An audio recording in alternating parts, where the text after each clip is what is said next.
इस देश की सरकारों ने हुक्मरान बनने के बाद बाबा साहब को कुछ भी काम नहीं करने दिया, यहाँ तक कि बाबा साहब को चुनाव भी नहीं जीतने दिया और बाबा साहब को कुछ भी नहीं करने दिया। तो बाबा साहब बहुत परेशान हो गए और बाबा साहब जब परेशान हो गए, हमारी बात को गौर से सुने सारे लोग और इस बात को समझे कि क्या मैं बताने जा रहा हूँ। शायद इससे मैं अगर ये मानता हूँ कि मैं अपने जीवन में अगर एक आदमी को परिवर्तित कर पाया तो मेरे बहुजन मूवमेंट में, बहुजन समाज पार्टी में कार्य करने का प्रोग्राम सफल हो जाएगा। मेरे कहने का मतलब है, जब बाबा साहब इतना परेशान हो गए तो बाबा साहब ने 3 चीजों के बारे में निर्णय लिया। वो 3 चीजें क्या थी? सबसे पहले बाबा साहब ने कहा कि ताकत इनकी सत्ता में है, तो बाबा साहब ने एक पार्टी का निर्माण किया और कहा एक मैं पार्टी बनाता हूं, इस पार्टी के माध्यम से अपने लोगों को हुक्मरान बनाऊंगा, जिससे जब मेरे लोग हुक्मरान हो जाएंगे तो सत्ता परिवर्तन अपने आप हो जाएगा, हमारे लोग अपने आप अपने अधिकारों को हासिल कर लेंगे। पहला काम बाबा साहब ने एक राजनीतिक पार्टी बनाने का काम किया, जिस पार्टी का नाम था Republic party of India, RPI, जिसको कांग्रेस ने चलने नहीं दिया, उस पार्टी को खत्म करने का काम किया। और बाबा साहब ने दूसरा बड़ा, सबसे बड़ा मार्ग क्या हमें दिखाया? बाबा साहब ने जो राष्ट्रीय पार्टी, जो पार्टी बनाई थी आरपीआई, बाबा साहब का उद्देश्य ये था कि इस पार्टी के माध्यम से हम इस देश के अंदर सत्ता हासिल करेंगे, जिसको माननीय बहन जी ने दोबारा से बहुजन समाज पार्टी बना करके आपके सामने सत्ता हासिल करने का मार्ग को प्रसारित करने का काम किया है। और इतना ही नहीं, माननीय बहन जी ने करके दिखाया। भारत के सबसे बड़े राज्य में 4 बार मुख्यमंत्री बनकर के दिखाया है।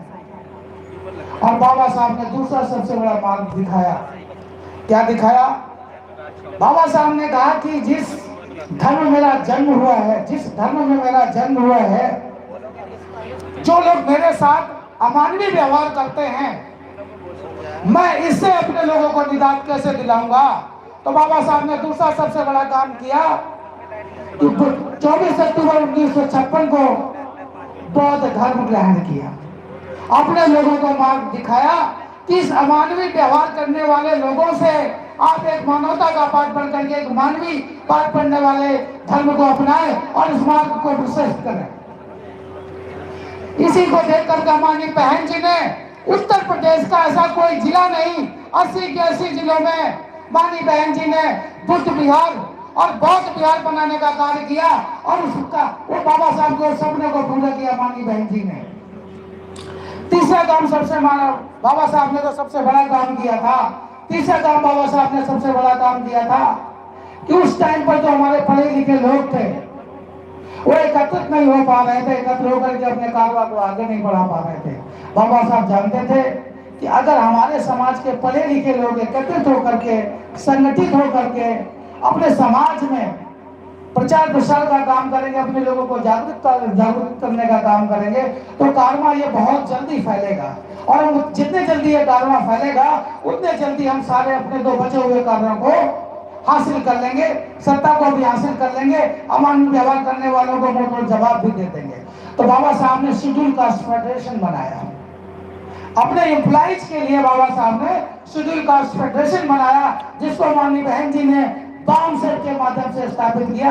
हमारे बीच में पदम सिंह बैठे हुए हैं, जो बाम सेव के साथी हैं, ये सब लोग बेहतर चीजों को जानते हैं। तो मेरा कहना यही है कि आज अगर आप आए हैं तो इन चीजों के बारे में सोचें और विचार करें। आप खुद को और अपने परिवार में अपने आने वाले पीढ़ी को, अपने सभी लोगों को जागरूक करने का काम करें, जितने जल्दी से जल्दी हो जाए। जिस प्रकार से हम 14 अप्रैल बाबा साहब के नारायण पर भी हर साल मनाते हैं, इसी प्रकार हम बहन जी का जन्मदिवस आज भी मनाते हैं और बाद में इस मनोकामना को बनाते रहेंगे। आप सभी लोगों को बहन जी के जन्मदिन की मेरी ओर से हार्दिक शुभकामनाएं। जय भीम, जय भारत, खुदा हाफिज।